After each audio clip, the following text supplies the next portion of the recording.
ఇప్పుడు మీ ఛానళ్ళల్లో headlines స్క్రోలింగ్లో illegal betting యాప్స్లో నాకు పిలిచారని స్క్రోలింగ్ నడుస్తుంటుంది, హెడ్లైన్స్ నడుస్తుంటుంది నాకు తెలుసు.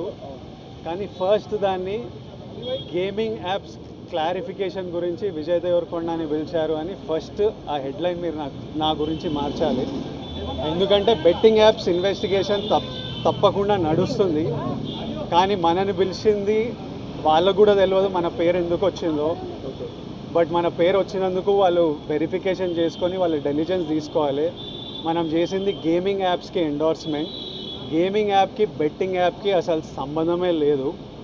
గేమింగ్ యాప్స్ అనేటివి completely legal, recognised by the government, licensed as a business.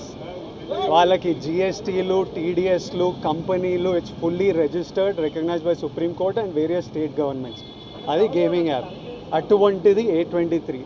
ఇప్పుడు క్విక్గా డౌట్ ఉన్న వాళ్ళకి క్విక్గా మీరు గూగుల్లోకి వెళ్ళి టాప్ గేమింగ్ యాప్స్ అని కొడితే కొన్ని వస్తాయి. A23తో సహా My11 Circle, Dream11, NPL, జుపీ ఇట్లాంటివి కొన్ని వస్తాయి.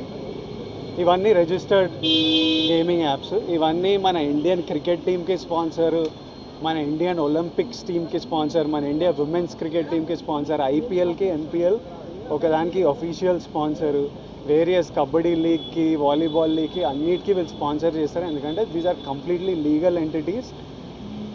ఇండియన్ ఒలింపిక్స్ టీమ్కి స్పాన్సర్ చేయాలంటే లీగల్ ఉండాలా వద్దా? సో ఫస్ట్ ఆఫ్ ఆల్ ఈ గేమింగ్ యాప్స్ని, ఇల్లీగల్ బెట్టింగ్ యాప్స్ని మీరు సపరేట్ చేయాలి. అది జర్నలిస్ట్గా మీ రెస్పాన్సిబిలిటీ. నా మీద మీకు ఆ రెస్పాన్సిబిలిటీ ఉండాలని కోరుకున్నా. కానీ మన పేరు వచ్చింది కాబట్టి కొన్ని క్లారిఫికేషన్స్ అడిగారు.